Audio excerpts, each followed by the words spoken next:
collègues, la parole est à Monsieur Morel-a-l'Huissier.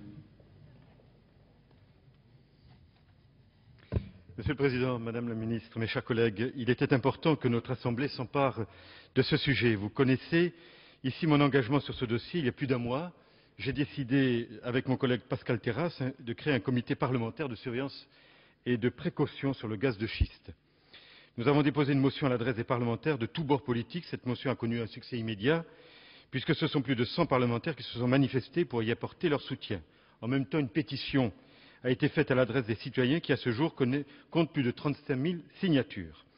Ma position sur ce dossier a toujours été la même. Il faut une totale transparence de la part du gouvernement, tant sur le potentiel énergétique lié au gaz non conventionnel que sur les techniques d'extraction et sur les aspects économiques avérés ou pas. C'est justement sur les techniques d'extraction que se posent les principales questions. La technique d'hydrofracturation de la roche pourrait avoir des conséquences terribles pour nos territoires. Les exemples nord-américains nous permettent d'avoir un certain recul et montrent le caractère très impactant de cette technique sur l'environnement, à tel point que le Québec, qui est pourtant en première ligne dans l'exploitation des gaz de schiste, a décidé récemment de faire machine arrière et de suspendre les exploitations au moins pour une période d'1 an et demi. Depuis 2005, le principe de précaution inscrit dans l'article 5 de la Charte de l'environnement, que vous connaissez bien, a valeur constitutionnelle.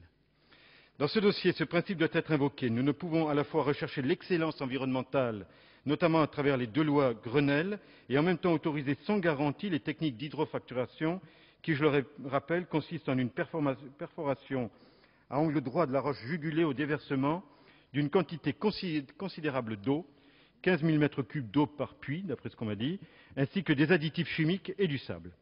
Concernant la transparence nécessaire, force est de constater que les arrêtés ministériels pour autoriser l'exploration de nos sous-sols ont été pris en catimini. Je ne peux que déplorer le manque de concertation de l'État pour l'édiction de ces arrêtés avec les acteurs locaux. Pas un élu local, pas un membre associatif n'a été consulté.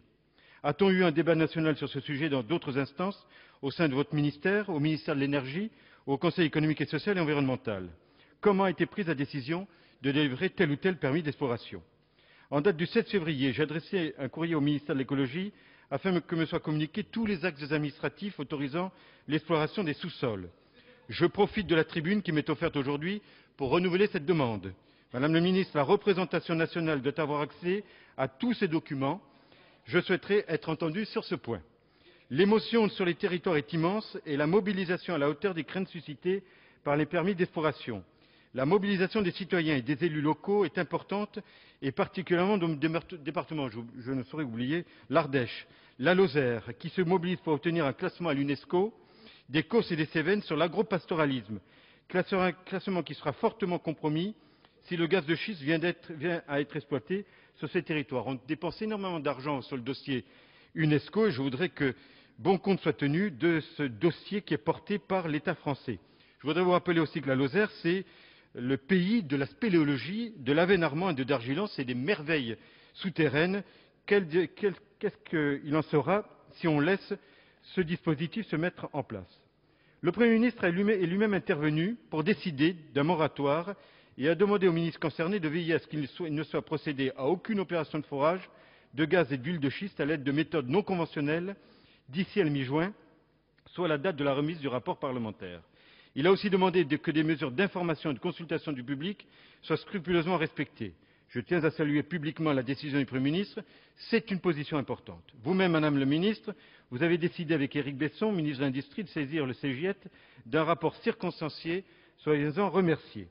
Aujourd'hui se pose la question du processus administratif engagé par le gouvernement. Avocat de droit public, avant de suivre une carrière publique, je connais parfaitement les règles liées à la contestation d'un acte administratif. Le délai de 2 mois étant passé, les arrêtés pris ne peuvent plus être contestés devant la juridiction administrative. Le gouvernement a demandé la suspension des explorations jusqu'au rapport en juin, mais qu'en sera-t-il dans 2 mois? La seule solution qui me paraît judicieuse est l'abrogation de ces arrêtés. Ce pouvoir d'abrogation, le Premier ministre le possède. Il faut qu'il en use, c'est vital pour l'avenir de nos territoires. Je fais donc aujourd'hui la demande solennelle au Premier ministre de clore une bonne fois pour toutes ce dossier en abrogeant les arrêtés autorisant les explorations des sous-sols sur les sites concernés. Cette décision permettra de rétablir de la sérénité sur les territoires et donnera un signe à tous ceux qui se sont mobilisés. Il nous appartiendra ensuite de réfléchir sur le potentiel énergétique lié au gaz et huile de schiste et leur éventuelle exploration dans nos pays. Enfin, j'ai déposé avec Pascal Terrasse une résolution tendant à la création d'une commission d'enquête. Celle-ci est subordonnée aux réponses qui seront apportées en juin 2011. Nous restons vigilants. Merci, mon cher collègue.